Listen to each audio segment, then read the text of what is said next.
को आपण मानकु स्वागत करूची मु नमिता। ए चैनल समस्त संवाद तथ्य भित्तिक एवं सत्य उपर आधारित। तेणु आपण माने ए चैनल देखंतु एवं लाइक शेयर सब्सक्राइब करंतु। महिला कले इच्छा मृत्यु आवेदन प्रशासन एबे चलचंचल आउ बंचिबाकु चाहुनी मरिबाकु अनुमति मिलु। मुख्यमंत्री को एभली निवेदन करिसंती जणे महिला। आसंतु जानिबा कारण कोन। कांचन नामी जणे महिला दीर्घ 35 वर्ष हैला जलेश्वर रे रहउछंती। एकाकी जीवन अतिबाहित करुछंती। ना तांकर केही दायित्व नेबाकु अछि ना आहा पदे कहिबाकु की अछि। जीवन जंत्रणा आउ सही हेउनी ना चाली पारुछि ना हली पारुछि। खटरे पड़ी पड़ी केवल कष्ट पाउछि। असह्य जंत्रणारे छटपट होई शेषरे मृत्यु को अपेक्षा करिसंती। शेषरे निरुपाय होई इच्छा मृत्यु नेबा पाई मुख्यमंत्री को अनुरोध करिसंती जणे महिला। बालेश्वर जिला बस्ता ब्लॉक अंतर्गत रघुनाथपुर पंचायत रो गिलाजुडी गाँ रो कांचन नायक बयस 55 वर्ष। विवाह परे स्वामी परित्यक्ता होई दीर्घ 35 वर्ष हैला एकाकी जलेश्वर जीवन अतिबाहित करुछंती। खटिले खाइबे नहले पेट चाखंड उपास रहिबो। एहारे भितरे नाना असुविधा भोगुचंती कांचन। विवरणी अनुसार गत 17 तारिख दिन से रोउतबा एक 2 महला भड़ा घरु तळकु ओल्हाइबाकु थिबा लुहा सिळीरु गोड़ खसी जाई पड़ी जाइथिले। से गुरुतर हेबा सहित तांकर गोड़ ओ अंटा हाड़ भांगी जाइथिला।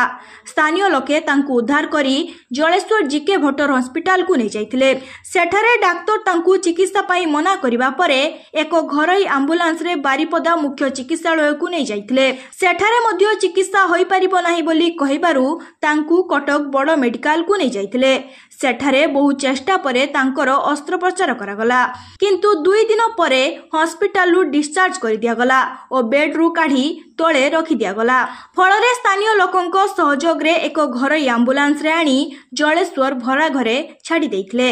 वर्तमान से पंगु अवस्था रे पड़ी रही कष्ट जंत्रणा भोगिबा सहित छटपट होई मृत्यु अपेक्षा रे पड़ी रहिछंती। निजर हाथ गोड़ चालू नथिबा बेले तांकर परिवार लोके तांकर सेवा करिबा और आर्थिक सहायता देबा दूरर कथा पाखकु मध्य आसुनाहंती। कांचन इच्छा मृत्यु आवेदन करिबा परे वर्तमान प्रशासन रो चलचंचल होई उठितिबा देखिबाकु मिलछि।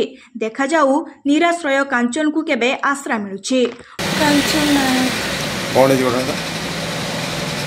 मु पढ़ी जाइली मत जलेश्वर पर बारिपदा पर एससीबी को नहीं से मो ट्विटर बंधु मान रिक्वेस्ट करें सीडीएम सार ऑपरेशन करेले।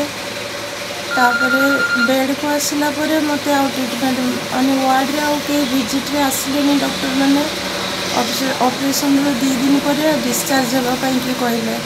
तापर जो पिला थिला से रिक्वेस्ट कला बोले मु 2 दिन पर पिला को 7 घंटा ऑपरेशन पर मु पेशेंट को 2 दिन पर केमती नहीं कि जीपी तेणु से मैंने आउ 2 दिन रखिले।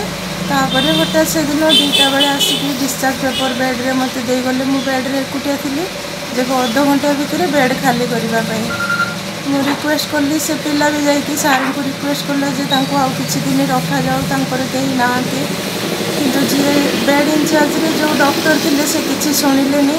से जो जबरदस्ती अध घंटा भितर बेड खाली करबा को कहि धमक चमक देकी चली गले। तापर से पिला पाखे भी पैसा पत्र नसला। से सीडीएम सार को कही सर मो पेशेंट को छाड़ी के जाऊँगी गाँव रु किसी पैसा अरेंज करके आसिले आम्बुलांस नहीं कि घर को जी सार हाँ कही पिला टिकट कर सारी खावाई जाता से अवस्था डिस्चार्ज पेपर आणिक मो पाखे देगले जो अध घंटा भितर बेड खाली कर और जी बेड वार्ड इंचार्ज थे से डॉक्टर किसी शुणिले से बहुत किसी कर पैसा पत्र नहीं कि जो निसहाय रोगी मानक काढ़ी पकाउं बेड्र तलू को से बेड्रे अलग पेसेंट को रखी दौरान एमती किसी हो समस्ते नियंती किसी डॉक्टर अच्छा भाया कर जलेश्वर से पिला तो टिकट करथिला आसवाई कि से आसी पारानी तेणु सी केमती क्या पाखु पैसा पत्र ऑनलाइन अरेंज करके प्राइवेट आम्बुलांस आने से आम्बुलांस मो गोड़ बाहर थाए धरू नी मो आम्बुलांस भितर छोट आम्बुलांस थी बहुत कष्ट आसिक जलेश्वर पहुँचली 3 दिन पूर्व ऑपरेशन होता मोर आहरी अधिका पेन बढ़ीगला से आम्बुलांस जाकि झुकी होकर आसली ଏବେ କ'ଣ ଚାହୁଁଛ ଏବେ ତାହେଲେ ଏବେ କ'ଣ ଚାହୁଁଛି ମୁଁ ଏଇ ଅବସ୍ଥା विशेषकर अनुरोध करी सरकार को एससीबी जो अन्याय चली सुधार जाऊ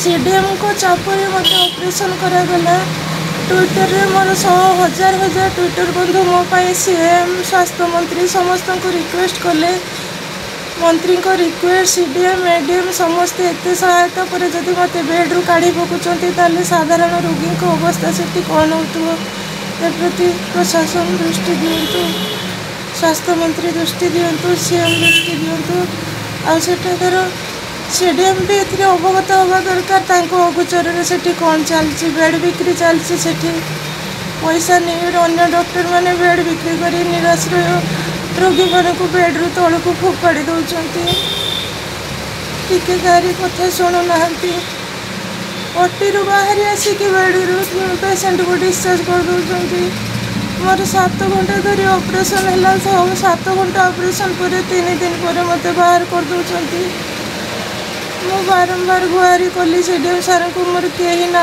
मुझे जाकि रही मत सुस्थ हवा पर्यंत ये रखु कांचन नायक ये जो सीएम को ट्वीट करते जे आपन को इच्छा मत दिया जो बोली कोन पे ट्वीट कले मो कष्ट सही पारुनी कहीं मोर नांती मु बेड रे पड़ी रही टिके हलचल भी हो पारुनी मु केमिति बंचबी बड़ा घर केमिति रही मु एकुटिया घर भितर पड़ी रही बहुत कष्ट हो सही पारुनी मुझे किसी को इच्छा मृत्यु आवेदन करी